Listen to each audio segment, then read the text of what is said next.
My name is Alec. I'm 52 years old, and I've just decided to completely change my life. I sold my apartment and bought a piece of land where I'm going to build a house for myself and my son. Plans change, as they always do. The money from selling the apartment wasn't nearly enough to comfortably finish the project, and somehow one house turned into two.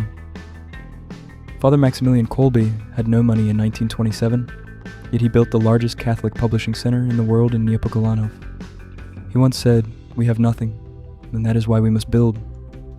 I believe that work like this requires faith, determination, and God's blessing. But even the longest journey begins with the very first step. The land is located in the countryside, not far from Warsaw, the capital of Poland. When I bought it, there wasn't even an access road, and the entire area was covered with bushes and trees. It took me 30 winter days. The road was built by a local contractor who owned both heavy machinery and gravel supplies. He told me to arrive at 11 o'clock, but when I got there 15 minutes early, he had already been working for more than an hour. That's why I started filming halfway through the process. By then, he had already removed the top layer of soil and partially laid the gravel.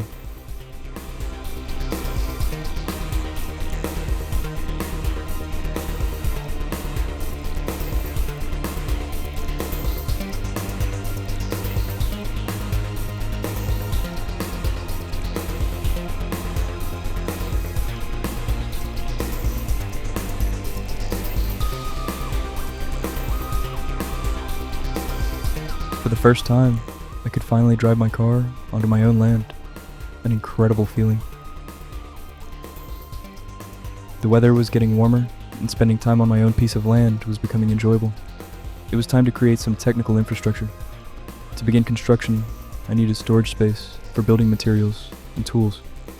The cheapest solution was a metal garage. Unfortunately, even for a simple metal garage, I needed a building permit, and permits take time. Officials must carefully consider every decision because they bear full responsibility for any mistakes, and that requires time. While waiting, at least I could prepare the ground.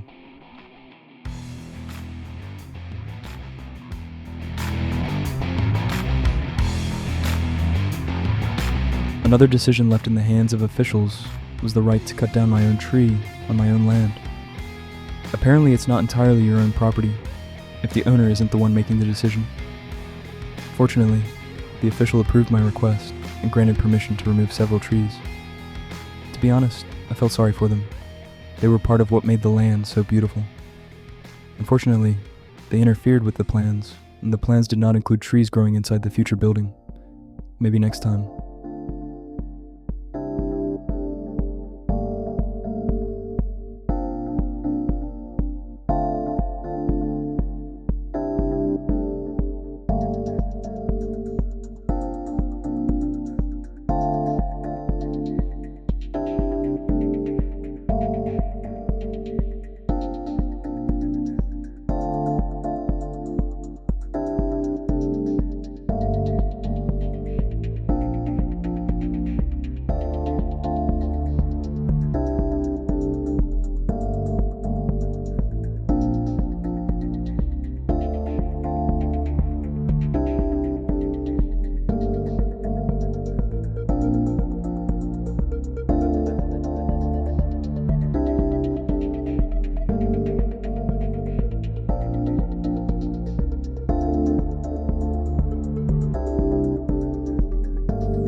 The chainsaw I had was already old and caused constant problems. When it finally started, it never worked for long. The repair shop helped a little, but not for very long. I spent more time trying to start it than actually cutting wood. Eventually, it died the honorable death it deserved. To finish the work, I borrowed a chainsaw from my brother. A Chinese-made saw that cost less than 80 euros completed the entire job in no time.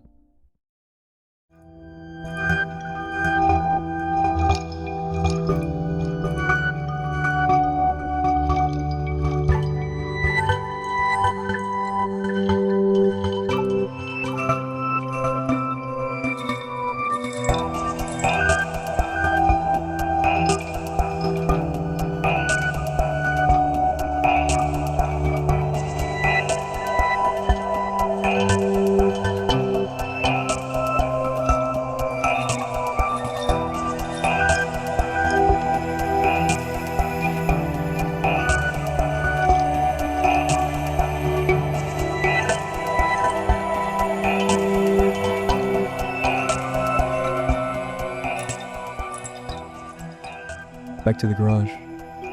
The garage would stand on concrete blocks that needed to be leveled and positioned precisely. Here I had to mark perfect right angles for a rectangle. I should honestly admit right away, it didn't go perfectly. The level measured with a water level turned out very accurate, but the angles were less impressive. Fortunately, everything stayed within an acceptable margin of error.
Clearing the land is hard work, but it has to be done. One advantage of this kind of work is that it leaves you with both a clean property and a clear mind. This is probably a good moment to say a few words about myself. I spent the last 30 years sitting in a chair behind a desk. I was a graphic designer. I designed and programmed websites, wrote screenplays, and edited videos. Eventually, after graduating from film school, I became a director and worked on television productions. I had never done physical labor before, and I knew absolutely nothing about building houses. Don't worry though. Before jumping into this challenge, I spent a long time studying and learning after hours, both theory and practical skills. That still doesn't change the fact that physically, I have a lot to get used to. But despite the pain, hard physical work also brings satisfaction and very deep sleep.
A house needs water, so first you have to find it.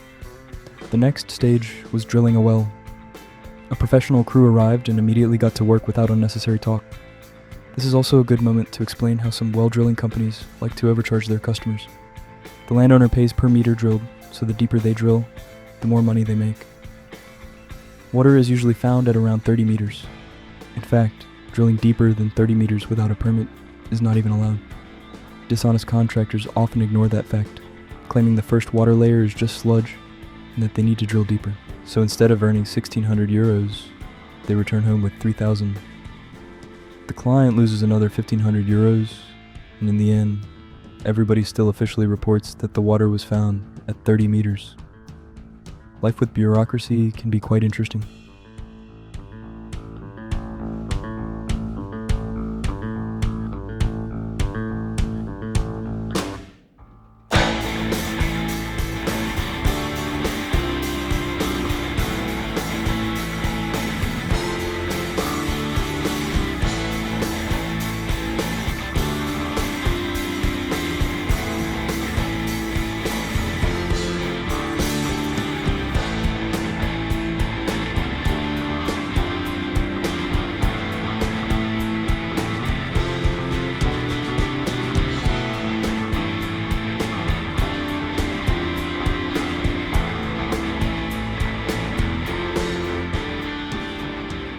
Finally, it was time to remove the humus, the fertile top layer of soil.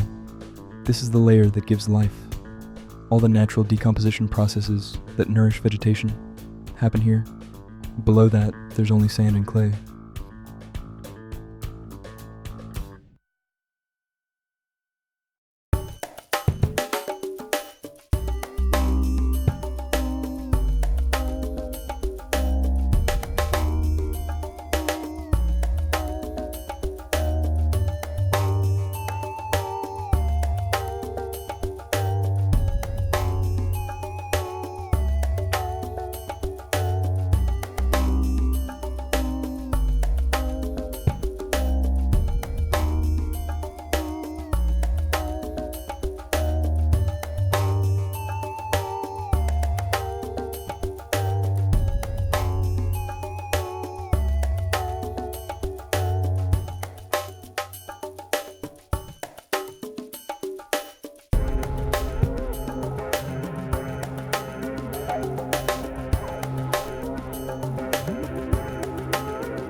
And just like that, in the blink of an eye, and for 650 euros, the land lost its charm.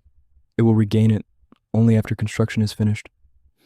And that is going to be a very long process. I'd really appreciate it if you subscribed to my channel, gave this video a thumbs up, or shared it with your friends. See you in the next episode.